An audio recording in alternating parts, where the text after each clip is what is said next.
জামাতি ইসলামী বাংলাদেশ। কিছু মানুষ আছে তাদের কলিজায় আগুন লাগে, তাদের জন্য একটা দোয়া করছি, মওতু বিগায়জিকুম, ও যেন আরো মরে হিংসায় জ্বলে পড়ে। বাংলাদেশে এমন কোন ঘর থাকবে না যেখানে বাংলাদেশ জামাত ইসলামীর দাওয়াত পৌঁছাবে না ইনশাআল্লাহ। এই শব্দটা অন্য দলের লোকদের সাথে লাগানো যায়। দেখেন, ঘোষণা তো হয়নি এখনো। আমার যেখানে আসন কুষ্টিয়া 3, 4 জন অলরেডি খাড়া হয়ে আছে এক দলের।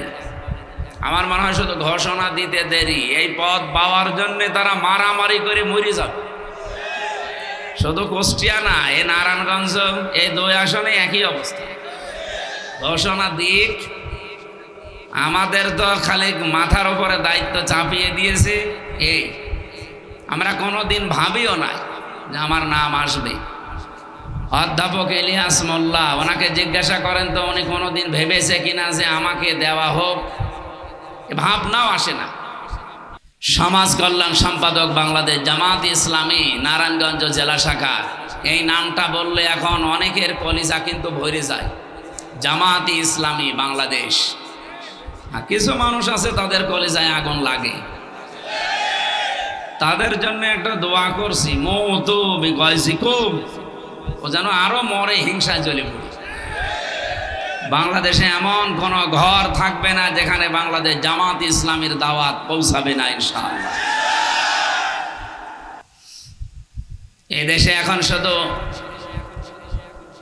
রাজধানী, বিভাগীয় শহর, জেলা শহর, উপজেলা শহর, থানা শহর, ইউনিয়ন শহর না, এখন ওয়ার্ড পর্যন্ত, এমনকি ইউনিট পর্যন্ত বাংলাদেশ জামাত ইসলামীর আছে। এটা অন্য কোন দলের আছে কিনা আমি জানি না। অথচ এত অত্যাচারের পরে এত বিলুপ্ত হয়ে যাওয়ার কথা। কিছু কিছু অবৈধ কাজ করার কারণে এমনও দল আছে বাংলাদেশে নিষিদ্ধ করা হয়েছে 1 বছর খানিক। তারা হতাশায় অনেকে মরে গেছে। অথচ এরা 54 বছর এ বাংলাদেশটা স্বাধীন হওয়া, এর আগেও এ দল প্রতিষ্ঠিত হয়েছে 41 সালে। এই তৈরি হওয়ার পর থেকে জুলুম, নির্যাতন, অত্যাচারের শিকার, ডাইরেক্ট ইনডাইরেক্ট। আর যত তহমত এই দলের উপরে দেওয়া হয় সবগুলো বানোয়াট, মিথ্যা, আর ওদের সব দুর্বিসন্ধি। এমনকি রাজাকারের যে তকমা লাগিয়েছে এইটাও 100 ভাগের 98 ভাগ মিথ্যা। যদি 2-1 জন থেকেও থাকে অন্য দল থেকে এসে এখানে যোগ দিয়েছিল, আপনি দেখেন যারা এই তকমা লাগায় তাদের রাজাকারের সংখ্যা তালিকা অনুযায়ী 1040 জন। আর যাদেরকে আপনি রাজাকার বলে ত্যাগ দিতে চান এদের মাত্র 37 জন, তাও 11 জন মরে গেছে। সুতরাং ঝাঁঝর যদি সইকে এসে বলে যে তোমার পেছনে ফোঁটা, ওর কি খুলে ফেলা দরকার না? আমরা যদি সোজ হয়, আপনি কি ঝাঁঝর, ওর পেছনে ফোটার কোনো অসুবিধা আছে? সুতরাং এই শব্দ এখন আর কেউ খায় না। যারা এগুলো আবার তৈরি করছে, আশা করছে তাদের বিবেকে ধাক্কা লাগবে। এরপরও যদি ধাক্কা না লাগে, ওগুলো ওই জালেমদের মতো পতনে আপনি অপেক্ষা করেন। আল্লাহ রাব্বুল আলামিন বলেন, ইন্নাদ-দীনা ইনদাল্লাহিল ইসলাম। এখানে ইন্না, এরপরে আল্লাহ দিনের আগে আলিফ লাম লাগিয়ে নির্দিষ্ট করে দিয়েছেন। রব্বুল আলামিন বলেন, অবশ্যই আমি আল্লাহর কাছে মনোনীত একটাই জীবন ব্যবস্থা, ধর্ম, তার নাম ইসলাম। এই জন্য বাংলাদেশে অন্য ধর্মের যারা আছেন, এমনকি মুসলমানদের ভেতরেও যারা মুনাফিক আছেন, নামে মুসলমান, কামে অমুসলিমের চাইতেও খারাপ, তাদেরকে বলছি আপনি ইসলামের কিছু মানবেন আর অন্য কিছু মানবেন, আবার আপনার কপালে কিন্তু দুঃখ আছে। আফাতুমিনুনা বিবাদিল কিতাবি ওয়া তাকফুরুনা বিবাদ। এই কিতাবের কিছু মানবে আর কিছু যদি অস্বীকার করো, না মানো, কি হবে তা জানো? ফামা জাযাউ মিনকুম মাইয়াফআলু যালিকা মিনকুম ইল্লা খিজিয়ুম ফিল হায়াতিদ দুনিয়া আল্লাহ বলেন এদের শাস্তি, এদের পুরস্কার হিসাবে আমি যেটা দেব, এখানে জাযা শব্দের দুইটা অর্থ আপনি করতে পারেন, হয় পুরস্কার অথবা শাস্তি। তাদের এই কাজের কারণে আমি আল্লাহ তাদেরকে যে পুরস্কার দেব বা শাস্তি দেব, তার এক নম্বরে দুনিয়ার জীবনে অপমান, লাঞ্ছনা, এগুলো ছাড়া সে কিছুই পাবে না। আল্লাহ যদি এতটুকু শেষ করে দিতেন, এই আয়াতটা আমি পড়তাম না। ওয়াউমাল কিয়ামাতি ইউরাদ্দুনা ইলা আশাদ্দিল আযাব। অন্যান্য জাতির মানুষেরা তো জাহান্নামে যাবে, শাস্তির দিকে যাবে, তাদের আল্লাহ আসাধ্য শব্দ দেননি। কিন্তু যে মানুষগুলো কোরআনের কিছু বিশ্বাস করে, কিছু মানে না, দুনিয়ায় তো শান্তি তাদের নেই, মরণের পরে তাদের যন্ত্রণাদায়ক এবং কঠিন কঠোর শাস্তির দিকে আল্লাহ ঠেলে দেবে। এই আয়াতটা পড়লেই কেমন যেন আমার ভয় হয়। এই বাংলাদেশে বহু মানুষ আমরা এই আয়াতের ভেতরে এখন অলরেডি ডুবে আছি। এই জন্য আহ্বান জানাচ্ছি, আসেন মুনাফিকি যেন আমরা না করি। মুসলিম দাবি করার পরেও আপনার কাছে কেন নামাজের কথা বললে ভালো লাগে, রোজার কথা বললে ভালো লাগে, কিন্তু আল্লাহর এই জমিনে তার বিধান কায়েমের কথা বললে আপনার কাছে রাজনীতি মনে হয়, ধান্দাবাজি মনে হয়? আমার মনে হয় আপনার ইমানের সমস্যা আছে। এই যে ইমানের সমস্যা আছে, এটা কি আমি নিজে বানালাম? বলেন বলেন। কোরআনে কারীম জানিয়েছে আনাকিমুদ্দিন ওয়ালা তাতাফাররাকু ফি, এ জমিনে আল্লাহর বিধান কায়েম করো, এখানে কোনো মত পার্থক্য করা যাবে না। হে নবী, আপনাকে শুধু না, বড় বড় নবীর নাম আমি এখানে পড়েছি। হযরতে মূসা, ইব্রাহিম, হযরতে ঈসা, নূহ, এত বড় বড় নবীর নাম নিতে নিতে আল্লাহ মুহাম্মদ রাসূলুল্লাহকে একই নির্দেশ দিয়েছেন। আমার এই ছোট্ট জীবনে আমি যত নবীর জীবনী পড়েছি, শুধু 2 জন নবী বাদ দিয়ে কোন নবীর জীবনীতে আমি দিন কায়েম ছাড়া অন্য কিছু পাইনি। হযরত আদম আলাইহিস সালাম এবং সুলাইমান নবী, এই 2 জন বাদ দিয়ে যত নবীর জীবনী আমি পড়েছি, প্রতিটি নবীকে আল্লাহ ডাইরেক্ট ইনডাইরেক্ট এই আদেশ দিয়েছিলেন, আন আকিমুদ্দিন, যে আমার বিধান কায়েম করো। হ্যাঁ, হে নবী, আপনি এই রাস্তায় মানুষকে ডাকেন, ভালো করে শোনেন। আজ আমরা নামাজের কথা, রোজার কথা, পাশাপাশি দিন কায়েমের কথা বললে যারা রাগ করেন, যাদের মন খারাপ হয়, যারা রাজনীতি মনে করে অন্যদিকে চলে যান, যারা মনে করেন এরা আমাদের মতো ধান্দাবাজ, তাদেরকে বলছি কাবুরা আলাল মুশরিকিনা মা তাদউহুম ইলাই। হে নবী, আপনি যেদিকে মানুষকে ডাকেন আসো আল্লাহর বিধান কায়েম করি, এটা শুনলে সব চাইতে বেশি মন খারাপ হবে, রাগ করবে মুশরিকরা। কারা? বলেন বলেন। যারা শিরিক করে আমরা তাদেরকে মুশরিক বলি।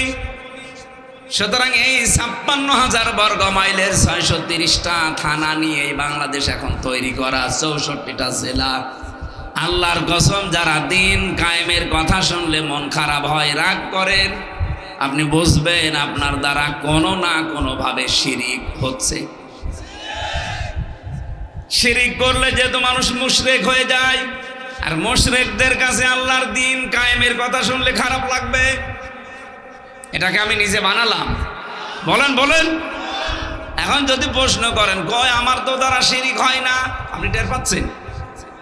শিরিক যদি না হবে, আপনি যদি মুশরিক না হবেন, তা আপনার কাছে দিন কায়েমের কথা শুনলে রাগ হবে কেন? কি কথা বলেন না কেন? আপনার তো রাগ হওয়ার কথা না। যদি রাগ হয় বুঝবেন আপনি মুশরিক, আর যদি রাগ না হয় মনে করবেন আপনার ভেতরে একটা কাজ আছে। কি কি আছে? না না। এর পরের শব্দের দিকে তাকান, সূরা শুরার 13 নম্বর আয়াতের শেষের দিকে আছে আল্লাহু ইয়াজতাবি ইলাইহি মাইয়াশা।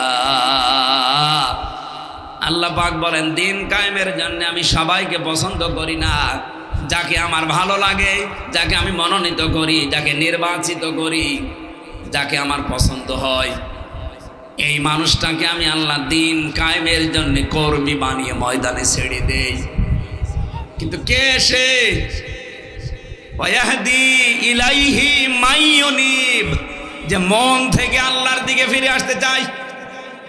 এই বাংলাদেশে 18 কোটি মানুষ সবাই কি দিন কায়েম হোক এটা চায়? বলেন বলুন। নারায়ণগঞ্জবাসী যারা চায় এ জমিনে আল্লাহর দিন কায়েম হোক, তারা যারা বিশ্বাস করে আল্লাহ তাদেরকে ভালোবেসেছে। আপনাকে একটা সুসংবাদ শোনাই। সূরা আরাফের 46-47 নম্বর আয়াতের তাফসীর পড়তে গিয়ে আমি পেয়েছি, কিয়ামতের দিন আল্লাহ একটা প্রাচীরের ওপরে কিছু মানুষকে দাঁড় করিয়ে রাখবে। এটা আরাফ নামক প্রাচীর। এই মানুষগুলোকে আল্লাহ জান্নাতেও দেবে না, জাহান্নামও দেবে না। সাহাবী প্রশ্ন করলেন, হে নবী, এদেরকে আল্লাহ জান্নাতে দিচ্ছে না কেন? এই ছেলে, কি আশ্চর্য! এই ভাই, কোথায় যান? আমার ওয়াজের ভেতরে রেখে আপনি চলে যাচ্ছেন মানে? হ্যাঁ, ওঠাউঠি করলে তার খবর আছে। বসেন, 1 ঘন্টা সময় দেওয়া যাবে না? ওঠাউঠি করলে তো আমি শেষ করে দেব।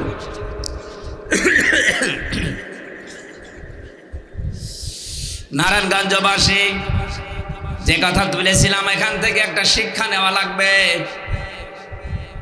আজ 18 কোটি মানুষ দেশে সবাই এই দিন কায়েম হোক চাচ্ছে না।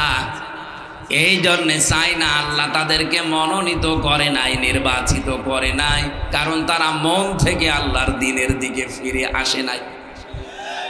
যারা ফিরে এসেছে আল্লাহ তাদেরকে দিন কায়েমের পথে লাগাবে। এই কথা বলেন না কেন? আর এটা সব চাইতে বেশি এখন বাংলাদেশে অগ্রণী ভূমিকা পালন করছে বাংলাদেশ জামাত ইসলামী। অন্য কোন দল আপনি দেখান, যাদের ইউনিয়ন থেকে শুরু করে আন্তর্জাতিক মহল পর্যন্ত সব জায়গায় যোগ্য এবং সৎ মানুষ সেট করতে পারে, কোন দলে বাংলাদেশে এখন নেই জামাত ইসলামী ছাড়া। অন্যান্য দল যদি আসেও তারা সব জায়গা কন্ট্রোল করা এখনো সম্ভব না। আপনার বিবেকের কাছে প্রশ্ন করে বলেন, পারবেন কিনা আপনি? কিন্তু জামাত ইসলামের ভেতরে ইউনিয়নের মেম্বার থেকে শুরু করে আন্তর্জাতিক মহল পর্যন্ত সব জায়গায় টিকে থাকার মতো লোক আছে।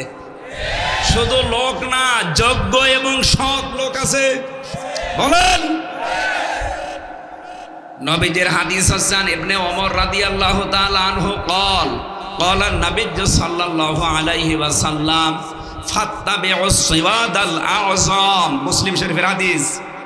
নবীজি বলেন, তোমাদের ভেতরে অগ্রণী ভূমিকা যারা পালন করে দিন কায়েমের জন্য, যাদের দ্বারা আল্লাহর বিধান কায়েম করা খুব তাড়াতাড়ি সম্ভব, আমি নির্দেশ দিলাম উম্মতেরা ওই দলেরকে অনুসরণ করবা।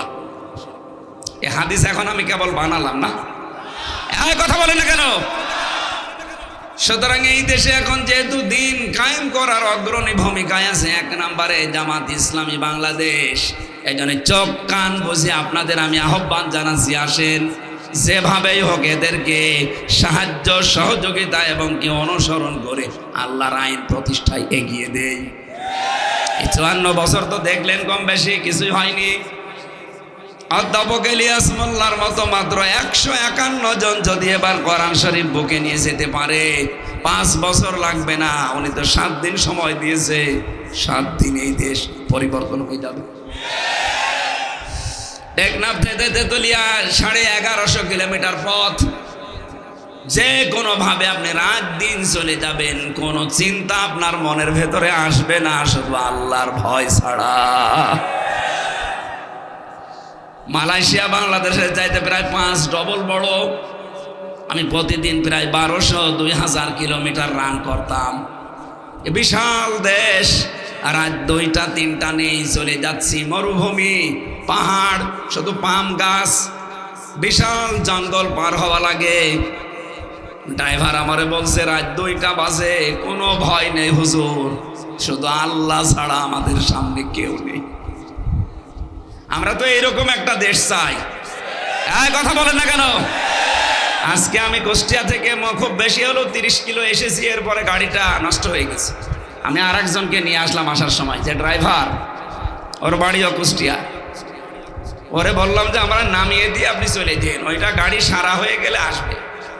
উনি আমারে নামিয়ে দিয়েছে এখানে 9টা 25-এ। খাবার খেয়ে নামাজ পড়ে চলে এসেছি। ওনারা বললাম আপনি চলে যান, ভয় পাচ্ছে।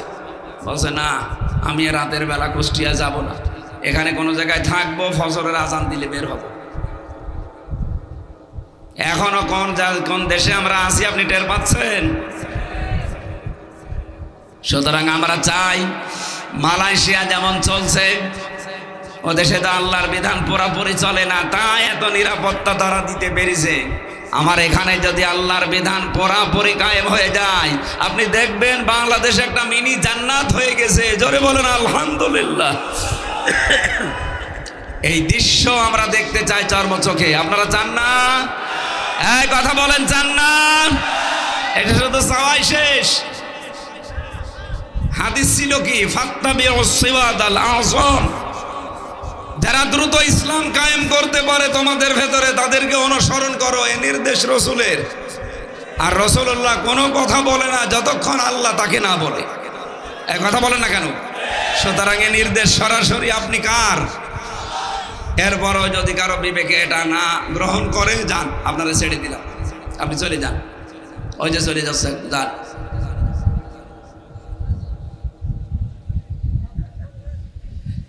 নারায়ণগঞ্জবাসী, সুতরাং এই আয়াতটা পড়লে যেমন আমার ভয় হয়, আপনার শুনলেও তো ভয় হওয়ার কথা। যে দুনিয়ায় আমি কিছু মানলাম আর কিছু মানলাম না, দুনিয়াতে তো আমার শান্তি নেই, স্বস্তি নেই, নিরাপত্তা নেই। আর মরণের পরে আল্লাহ যেমন তেমন আযাবে না, ইলা আশাদ্দিল আযাব, কঠিন এবং যন্ত্রণাদায়ক আযাবের দিকে নিয়ে যাবে। বলেন নাউযুবিল্লাহ। যেই কথা বলছিলাম সূরা আরাফের এই উদ্ধৃতি দিয়ে, যে আপনাকে আল্লাহ জান্নাতে দিচ্ছে না। সাহাবী বললেন কেন দেবে না? নবীজি বললেন জান্নাতে দিচ্ছে না এই কারণ এই লোকটার সব ভালো ছিল, মা বাবার সাথে সম্পর্ক ভালো ছিল না। বলেন তো এরকম মানুষ দেশে এখন নেই? বলেন বলেন। এজন্য আমরা যা করি, মা বাবার সাথে সম্পর্ক ঠিক রাখা দরকার। সিস্টেম অপর পৃষ্ঠায় দেখুন। সাহাবী বলেন, হে নবী, আপনি যে বললেন এদেরকে আল্লাহ জাহান্নামেও দেবে না, কারণ কি? বিশ্ব নবী বলেন এদের জাহান্নামে দেবে না একটা মাত্র কারণ, তারা জমিনে দিন কায়েমের আন্দোলন করত। সুতরাং হাদিস দ্বারা আপনাদের সুসংবাদ দিচ্ছি, হ্যাঁ, যে চলে যাচ্ছে যাক, আমার কোনো আফসোস নেই, কারণ আল্লাহ সবাইকে দিন কায়েমের জন্য মনোনীত করে না। আপনাকে আগে মনোনীত হওয়া লাগবে। আর এমনি এমনি আপনি মনোনীত হবেন না, আপনি এমনি এমনি নির্বাচিত হবেন না। আপনাকে আগে মন থেকে ফিরে আসা লাগবে আল্লাহর দিকে। আল্লাহ এই মন দেখে আপনাকে দিন কায়েমের জন্য নির্বাচিত করবেন। সুতরাং এই দেশে আমরা যারা দিন কায়েমের জন্য অ্যাক্টিভ কাজ করি, আল্লাহর কসম দিয়ে বলছি, আপনি আর যাই হোক জাহান্নামে যাওয়া লাগবে না। জোরে বলেন সুবহানাল্লাহ। জাহান্নামে যদি যাওয়া না লাগে, ওদিকে আবার জান্নাতেও যাওয়া যাচ্ছে না, একটা ঝামেলা হয়েছে। এই আরাফ নামক জায়গায় কতদিন থাকবেন নবীজি শেষে আর বলেননি। এই জন্য আমাদের উচিত হচ্ছে দিন কায়েমের আন্দোলনে যারা আছি, মা বাবার হকও যেন আমরা আদায় করতে পারি। জোরে বলেন আমিন। এই জন্য সবার জন্য আজকের এই অনুষ্ঠান যেহেতু উন্মুক্ত, সবাইকে নিয়ে এই দরবারে ইলাহিতে শুকরিয়া আদায় করছি আলহামদুলিল্লাহ। রবিউল আউয়াল মাস আজকে 26 তারিখ। দেখতে দেখতে কিন্তু এই মাসটা চলে যাচ্ছে না? কিন্তু যেটা দিতে এসেছিল ওইটা কিন্তু এখনো আমরা নিতে পারিনি। রবিউল আউয়াল এসেছিল আমাদের কাছে শুধু জিলাপি আর খিচুড়ি খাওয়ার জন্য, নাকি? বলেন বলেন। আমরা রবিউল আউয়াল যেহেতু চলে যাচ্ছে আর মাত্র 4 দিন আছে, একটা মহান শিক্ষা নিয়ে এসেছিল। আমি প্রায় 27টা পেয়েছি নবীজির সিরাত গ্রন্থগুলো পড়তে পড়তে। তার ভেতরে একটা হচ্ছে বিশ্ব নবী এ মাসে জন্ম নিয়েই 3 জন মহিলার দুধ পান করেছিলেন। কয়জন? বলেন বলেন। প্রথমে তার নিজের আপন মা হযরতে আমিনা, 2 নম্বরে উম্মে আইমান নামে এক দাসী, 3 নম্বরে তার দুধ মা হযরতে হালিমাতুস সাদিয়া। খুব খেয়াল করে শোনেন তো, রবিউল আউয়াল আপনি কি করলেন আর নবীজি কি করেছিলেন? এ মাসে জন্ম নিয়েছেন নবীজি, বিদায় নিয়েছেন এই মাসেই। সিরাত ইবনে হিশাম লিখেছে বিশ্বনবী মুহাম্মদুর রাসূলুল্লাহকে হযরতে হালিমা যখন কোলে তুলে নিয়েছে, ডান স্তন তাকে পান করিয়েছে, তিনি পান করলেন। বাম স্তন যখনই দিয়েছে মুখ বের করে দিলেন। হযরতে হালিমা বলেন, আমি একবার, দুইবার, তিনবার মুখ লাগালাম, তিনবারই মুখ বের করে নিল। চোখের ইশারা দিয়ে যেন মুহাম্মদ সাল্লাল্লাহু আলাইহি ওয়াসাল্লাম আমাকে বোঝাতে চায়, মা হালিমা জোর করেন কেন? ডান স্তন এটা আমার অধিকার ছিল, আমি পান করেছি। বাম স্তন এটা আমার অধিকার না, এটা আমার দুধ ভাই আব্দুল্লাহর অধিকার। দুনিয়াতে আমি ভাইয়ের হক নষ্ট করার জন্য আসি নাই, এসেছি ভাইয়ের হক ফিরিয়ে দেওয়ার জন্য। বাংলার মুসলমানেরা, যেই নবী মায়ের কোলে এই মাসে জন্ম নিয়ে মায়ের হক ফিরিয়ে দেয়, আর আমরা সেই নবীর উম্মত, যত বড় হই তত ভাইয়ের হক মারার শ্রম হই। বলেন, কত মানুষ এখানে আছে ভাইয়ের জমি আত্মসাৎ করে নিজের নামে লিখে নিয়েছে। কত মানুষ বসে আছে এখানেও, আমি জানি হয়তো তো মাইকের আওয়াজ শুনছে, ভাইয়ের কাছ থেকে চাঁদাবাজি করে সম্পদের মালিক হয়েছে। বলেন তো, নবীজি ওইটা কি শুধু দুধ ভাই, আপন ভাইয়ের কথা বুঝিয়েছেন? না, আল মুসলিম আখুল মুসলিম, মুসলমান মুসলমানের ভাই। আপনি যে মুসলমানের কাছে চাঁদাবাজি করছেন, ওটা তো আপনার ভাই। এই নারায়ণগঞ্জে চাঁদাবাজি নেই, এই জন্য টের পাচ্ছেন না।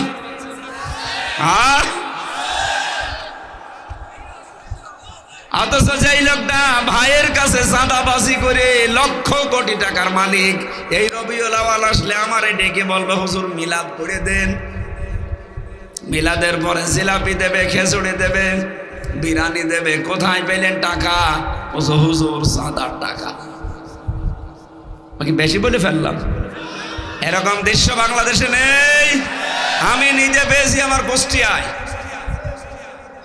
চাঁদার টাকা তুলে ওইটা দিয়ে মিলাদ দিচ্ছে। আর নবীজি রবিউল আউয়ালে কি করলেন? নিজের ভাইয়ের হক ফিরিয়ে দিয়েছেন মায়ের কোলে বসে। সুবহানাল্লাহ বলতে পারেন নাই?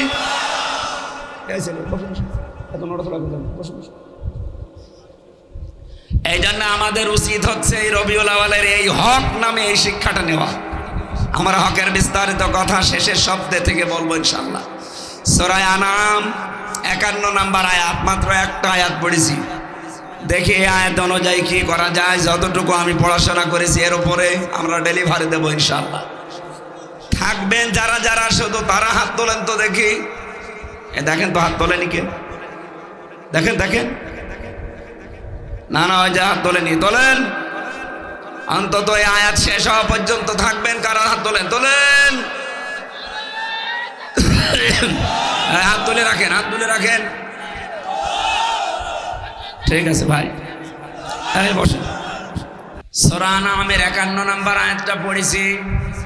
আল্লাহর ঘোষণা হচ্ছে, ওয়ানজির বিহিল্লাযিনা ইয়াখাফুনা আইয়ুহশারু ইলা রাব্বিহিম। হে নবী, এই কোরআন দিয়ে আপনি ওই সমস্ত মানুষদেরকে সতর্ক করবেন যে মানুষগুলো তার রবের সামনে কিয়ামতে দাঁড়ানো লাগবে এই ভয় করে। আমার মনে হয় এখানে যারা বসে আছেন তাদের ভেতরে এই ভয়টা অন্তত আছে যে কিয়ামতের দিন আমাকে দরবারে ইলাহিতে আল্লাহর সামনে দাঁড়ানো লাগবে। বলেন বলেন, এতটুকু আল্লাহ শেষ করেননি, ভয়াবহতা বলছেন আল্লাহ। লাইসা লাহুম মিন দুনিহি ওয়ালিয়্যুন ওয়ালা শাফি', সেখানে তাদের জন্য কোনো সুপারিশকারী, কোনো অভিভাবক থাকবে না। এতটুকু বলে আমার আল্লাহ বলতে চান, লাআল্লাহুম ইয়াত্তাকুন। এই কথা শোনার পরে হয়তো এই মানুষগুলো তাকওয়া অবলম্বন করবে। এই শব্দটা সেই জন্মের পর থেকে আমরা শুনেছি, কিন্তু কি এটা? এই যে ইয়াত্তাকুন, এই শব্দটা নিয়ে আজকে আমি ব্যাখ্যা করার জন্য বসেছি। সবার জন্য আজকের আয়াত না। যেহেতু কিয়ামতের ময়দানে তাদের রবের সামনে দাঁড়ানো এই টেন্ডেন্সি যাদের ভেতরে আছে, কোরআন দিয়ে সতর্ক করলে তাদের কাজ হবে। এ কথা কার? বলেন বলেন। ফাযাক্কির বিল কুরআনি মান ইয়াখাফু ওয়াঈদ। So admonish and or by the Holy Quran him who frees my threat. নবী আপনি কোরআন দিয়ে সতর্ক করলে তাদের কাজ হবে যে মানুষগুলো আল্লাহর ধমকের ভয় করে। এজন্য এখানে যারা বসে আছেন, আল্লাহর ধমক কেমন, কিয়ামতের দিন আল্লাহর সামনে দাঁড়ালে কি অবস্থা, ভয়াবহতা তৈরি হবে, এই বিশ্বাস যাদের ভেতরে জন্ম হয়েছে, তাদের যদি জরুরি কোনো প্রয়োজন না থাকে, আমার মনে হয় তারা এই আয়াত শেষ না করে যাওয়ার কথা না। কথা বলেন না কেন? এবার শোনেন তো কি বলতে চান আল্লাহ। এই কোরআন দিয়ে সতর্ক করবেন আপনি তাদেরকে যারা আমার সামনে হাসরের ময়দানে দাঁড়ানোকে ভয় করে। অনেক মানুষ ভয় করতে চায় না, কারণ কি? তারা মনে করে কিয়ামতের দিন আল্লাহর সামনে যদি আমি দাঁড়ায়ও, একা না, লক্ষ লক্ষ মুরিদ ভাই আমার সাথে থাকবে, তাদের সামনে আমি দাঁড়াবো না। এটা ডাহা মিথ্যা কথা এবং প্রতারণা। বাংলাদেশের বহু ভণ্ড পীর মানুষকে এই প্রতারণা করে তাদের দরবার কেন্দ্রিক ব্যবসা চালিয়ে যাচ্ছে। কিয়ামতের দিন কেউ কারো সাথে আসবে না, প্রতিটি মানুষকে আল্লাহর সামনে দাঁড়ানো লাগবে স্রেফ একা একা। ওয়াকুল্লুহুম আতিহি ইয়াউমাল কিয়ামাতি ফারদা। সূরা মারইয়ামের 95 নম্বর আয়াতে আছে, রব্বুল আলামিন বলেন কিয়ামতের দিন প্রতিটি মানুষকে আমার সামনে আমি দাঁড় করাবো একা একা। কয়জন করে? আল্লাহ বলেন আমি একা একা দাঁড় করি, ওর পুরা জীবনটা সম্পর্কে জিজ্ঞাসা করব। বিশেষ করে 5টা প্রশ্নের জবাব দেওয়া ছাড়া ওর সামনে যাওয়ার কোনো উপায় নেই। এমনকি পিছনেও যেতে পারবে না, জায়গায় দাঁড়িয়ে থাকবে। মা তাসালু কদামা বানি আদম আব্দি ইয়াউমাল কিয়ামাতি হাত্তা ইসআলান খামসিন আন উমরিহি ফিমা আফনা। প্রথমেই প্রশ্ন হবে তোমার জীবনটা কিভাবে তুমি কাটালে। নারায়ণগঞ্জবাসী, আপনি গরু ছাগল না, আপনার বিবেক আছে, আপনি মানুষ। একটু ভাবেন তো, এখনই মরে গেলেন, আল্লাহ পাক তার নিজের সামনে যদি দাঁড় করিয়ে বলে হামজা একটা 50-60 বছরের জীবন দিয়েছিলাম, কিভাবে কাটালে বলতো? আমার তো 50 বছর না, মাঝে মাঝে একা থাকলে আমার মনে হয় রব্বুল আলামিন যদি আমারে বলে হামজা 2025 সালের আগস্ট মাসের 31 তারিখ পর্যন্ত তোরে মাফ করে দিলাম, যা শুধু সেপ্টেম্বরের 1 থেকে 19 এই 19টা দিনের হিসাব দিয়ে যা জান্নাতে চলে যা। আমার তো মনে হয় 19 দিনের হিসাব এখনো আমার জোগাড় হয়নি। আপনারা পারবেন? হ্যাঁ, আপনারা পারবেন। কত কঠিন বিষয় আপনি কি জানেন? হিসাব। এই চিন্তা থেকেই হযরত ওমর যে হিসাব দেওয়া লাগবে, ঘুমাতে পারতেন না রাতে। তারপরেও তো তার জান্নাতে যাওয়ার গ্যারান্টি দুনিয়ায় আল্লাহ পাঠিয়ে দিয়েছিলেন। এই জায়গার মানুষ যদি এই চিন্তা করতে পারে যে কিয়ামতে আমি কি জবাব দেব, তাহলে আমাদের চিন্তা ভাবনা কত বেশি হওয়া দরকার আপনি বলেন। এই টেন্ডেন্সি যতদিন পর্যন্ত মানুষের ভেতরে বদ্ধমূল না হবে, সে যদি আকাশ দিয়ে উড়িয়ে যায়, তারপরেও তার দ্বারা আপনি দুর্নীতি বন্ধ করতে পারবেন না। এইটা আগে তৈরি হওয়া লাগবে। কিয়ামতে আল্লাহর সামনে আমাকে আল্লাহ দাঁড় করিয়ে প্রথমেই জিজ্ঞাসা করবে আমার পুরা জীবনটা নিয়ে। খলিফাতুল মুসলিমিন হযরতে আবু বকর সিদ্দিক রাদিয়াল্লাহু তাআলা আনহু এই টেন্ডেন্সি তৈরি হওয়ার কারণে কি করেছিলেন দুনিয়ায়, তার জীবনীতে পড়লাম। তার সন্তান আব্দুল্লাহ একবার তার মায়ের কাছে এসে বলে, মা আমি একটু পায়েস খেতে চাই। স্বামীকে ডাক দিয়ে বললেন, স্বামী আপনি তো দেশের দায়িত্বে আছেন, ঘরে তো ওই রকম খাবার নেই, ছেলেটার আশা যে পায়েস খাবে, আপনি একটু বাইতুল মালের খাজানসি যিনি অর্থমন্ত্রী তারে বলেন কিছু টাকা দিতে। উনি গেলেন, যাওয়ার পরে বলছেন আগামী মাসে যে বেতন পাবো ওই টাকাটা আমারে আগেই দিয়ে দেন।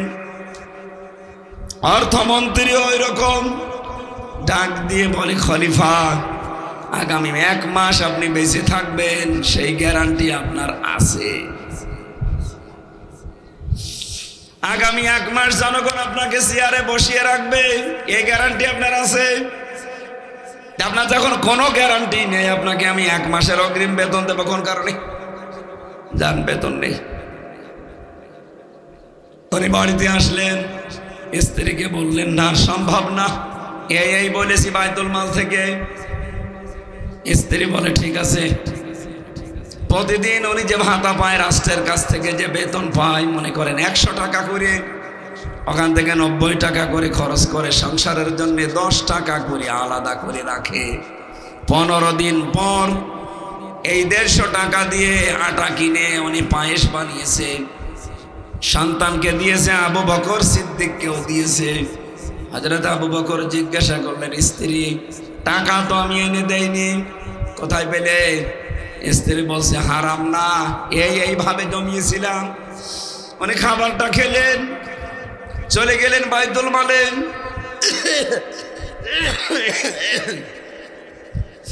অর্থমন্ত্রীকে ডাক দিয়ে বলে, ভাই আগামী মাস থেকে আমার 2800 টাকা দিলেই চলবে, 3000 টাকা দেওয়া লাগবে না।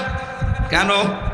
কারণ আমি চিন্তা করে দেখলাম 2800 টাকা হলেও আমার সংসার চলে, জনগণের এই টাকা নিয়ে আমি বেতন নেই, 200 টাকা আমি কেন বেশি নেব? কিয়ামতের দিন এই 200 টাকার জন্য আমার জবাব দেওয়া লাগবে। এটা রেকর্ড হচ্ছে এখানে। যদি একজন মানুষও না থাকে আমার অসুবিধা নেই, তামাম পৃথিবী চলছে।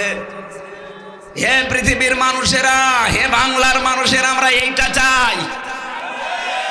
এদেশের 1628 জন মানুষ দায়িত্বে আছে। এই মানুষগুলো যদি হযরত ওমরের, আবু বকরের এই টেন্ডেন্সি নিয়ে দেশটা চালাতে পারে, আল্লাহর কসম বাংলাদেশ মিনি জান্নাত হয়ে যাবে। কিয়ামতের এই ভয়াবহতা মানুষকে মানুষ বানিয়ে ফেলে। আল্লাহর সামনে দাঁড়ানো লাগবে। এটাতে কত বড় কঠিন কথা আপনি টের পাচ্ছেন। এবার আমি কাবা শরীফ থেকে আসার সময়, এটা কিছুদিন আগে এসেছি, মসজিদে নববীতে, মসজিদে নববীর ইমাম যিনি, খতিব যিনি, আমি সেই দিন আসলাম, তার আগের দিন জুমার দিন ছিল। উনি এলেমের বরকতের উপরে, ফজিলতের উপরে কথা বলছিলেন। সর্বশেষ যে কথাটা বললেন, আমার আশপাশে কয়েকটা দেশের মানুষ ছিল, দেখলাম কান্নাকাটি করছে। আমার চোখ দিয়েও পানি চলে এসেছে। কিয়ামতের দিন আলেমদেরকে আমার আল্লাহ এই 1000 লক্ষ মানুষের সামনে বিচার করবে না, ওদেরকে আল্লাহ পর্দা দিয়ে আলাদা ঢেকে ফেলবে। আল্লাহ নিজের সামনে দাঁড় করিয়ে বলবে, হামজা এটা করেছিলি, এই কাজ তোর জীবনে ছিল।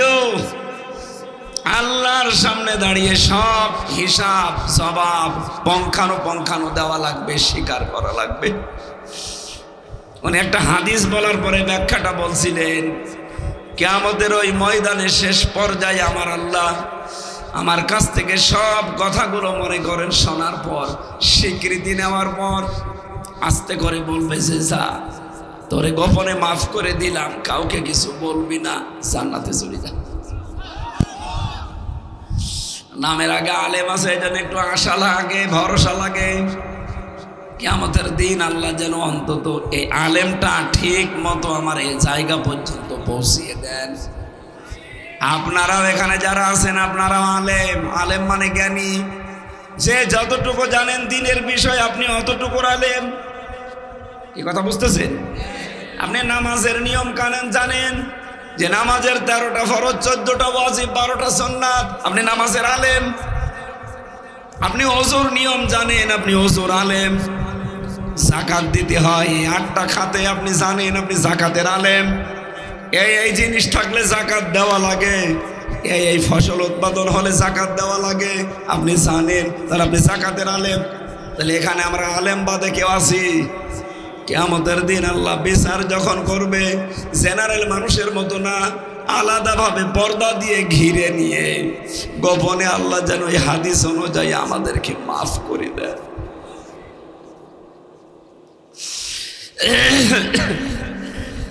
ওয়াং শাবাবিহি ফিমা আবলা, নবীজি বলেন দ্বিতীয় প্রশ্ন আল্লাহ করবে, একটা যৌবন দিয়েছিলাম, কোথায় কাটিয়েছিস বল? ও বাংলার যুবকেরা, কোন দিকে দৌড়াচ্ছেন? ফাইনা তাযহাবুন ইন হুয়া ইল্লা যিকরুল লিল আলামিন। আসেন, আল্লাহর কোরআন বিশ্বের মানুষের জন্য উপদেশ। আজ অন্যান্য জেনারেল দলে যারা মানুষের তৈরি করা আইন কায়েমের জন্য চেষ্টা চালান, যৌবনটা নষ্ট করছেন। আসেন, বিবেকটা কাজে লাগান। আপনারও তো দায়িত্ব এই যৌবনটা অন্তত দিনের কাজে লাগানো। আপনার যৌবনের মিছিল আল্লাহর দিনের কাজে লাগে না, আপনার যৌবনের দেওয়ালের লিখন দিনের কাজে লাগে না, যৌবনের চিন্তা ভাবনা দিনের কাজে লাগে না। কি জবাব দেবেন সামনে দাঁড়িয়ে?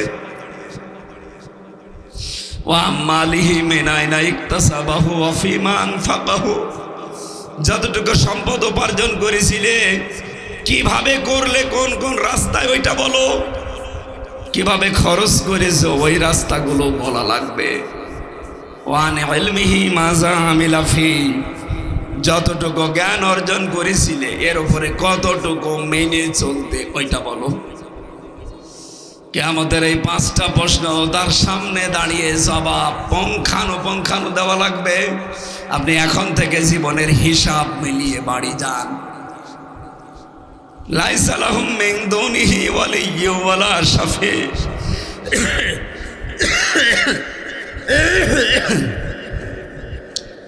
কোন অভিভাবক পাবেন না, কোন সুপারিশকারীও থাকবে না আল্লাহর সামনে আপনাকে রক্ষা করতে। যারা আজ আপনাকে ধোঁকা দিয়ে বোকার স্বর্গে রেখেছে যে আমি আছি, এগুলো ভুয়া কথা। আল্লাহ বলেন কেউ থাকবে না। আজ যারা বলে যে কিয়ামতের দিন লক্ষ লক্ষ মুরিদ নিয়ে এক এক পীর সাহেব উঠবে, এগুলো ভণ্ডামি আর বোকামি ছাড়া কিচ্ছু না। কোরআন বলছে আপনি একা উঠবেন, আর পীর সাহেব বলে লক্ষ লক্ষ মুরিদ নিয়ে আসবেন। পীরের কথা সঠিক না আল্লাহর কথা সঠিক? এজন্য সব ভরসা বাদ দেন। যারা রেকর্ড শুনছেন, আজকে থেকে নিজের কাজের উপরে আপনি ভরসা করতে পারেন। লাআল্লাহুম ইয়াত্তাকুন, আশা করা যায় কথাগুলো শুনলে তোমরা তাকওয়াবান হবে। কিভাবে তাকওয়াবান হয় মানুষ? আমাদের দেশের ক্রাইটেরিয়া যেটা, প্রক্রিয়া যেটা, এটা ভুল। আমরা মনে করি তাকওয়াবান হতে হলে না। আশা করা যায় আমরা তাকওয়াবান হব। কোন প্রক্রিয়ায় হব, এই প্রক্রিয়াটা বলার জন্য আমি এই তাফসিরে বসেছি। হযরতে আলী রাদিয়াল্লাহু তাআলা আনহু বলেন, এদিকে তাকান, এটাই শেষ কথা, খুব ভালো করে শুনবেন। আজ যেভাবে সবক দেয় বিভিন্ন জায়গায়, যে জুব্বা গায়ে দিলে মনে হয় তাকওয়াবান হয়ে গেছে, পাগড়ি একটা মাথায় দিয়ে বিশাল তসবিহ হাতে নিলে 2-3 বার হজ করলেই আপনি বিশাল মুত্তাকি না। কিভাবে তাকওয়া অর্জন করা লাগে, এর 6টা প্রক্রিয়া আমি হাদিস থেকে বলছি। 1 নম্বরে যদি কেউ তাকওয়া অর্জন করতে চায়, তাকে হক অনুসন্ধানকারী হওয়া লাগবে। কি? আরো জোরে বলেন। ওই যে নবীজি রবিউল আউয়াল মাসে কি আদায় করেছিলেন? আপনাকে অধিকার সম্পর্কে সচেতন হওয়া লাগবে। আপনি হকের অনুসন্ধানকারী যদি হয়ে থাকেন, যে আমি হক তালাশ করব, তাহলে আপনি মনে করবেন যে আপনি তাকওয়ার অবলম্বনের পথে হাঁটতেছেন। আমাদের জাতির পিতা হযরত ইব্রাহিম আলাইহিস সালাম, তিনি হক অনুসন্ধান করছিলেন। আপনারা জানেন না, সূরা আনামের 75 নম্বর আয়াতের বিস্তারিত ব্যাখ্যা দেওয়া আছে। কখনো তারকা, কখনো চন্দ্র, কখনো সূর্য দেখলেই মনে করতেন এইটাই আমার রব হবে। কিন্তু যখন ডুবে গেল, বলছে না, এগুলো একটাও আমি ভালোবাসি না, কারণ ডুবন্ত জিনিস আমার পছন্দ না। কি বলেছিলেন ওই দিন? ইন্নী ওয়াজ্জাহতু ওয়াজহিয়া লিল্লাযী ফাতারাস সামাওয়াতি ওয়াল আরদা হানিফা ওয়া মা আনা মিনাল মুশরিকিন। অবশ্যই আমার এই চেহারাকে, আমার এই মন মগজকে ঘুরিয়ে দিলাম ওই আল্লাহর দিকে, যিনি আসমান আর জমিনের উদ্ভাবক।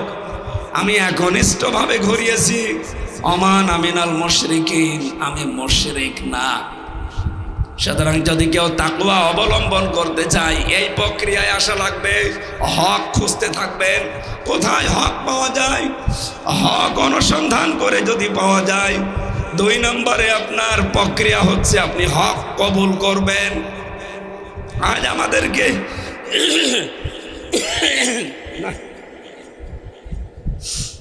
যাদের পিতা ইব্রাহিম আলাইহিস সালাম তিনি অনুসন্ধান করে হক পেয়েছিলেন, আর আমার এই বাংলার জাতির মানুষদেরকে চোখে আঙ্গুল দিয়ে হক দেখিয়ে দিলেও কবুল করতে চায় না।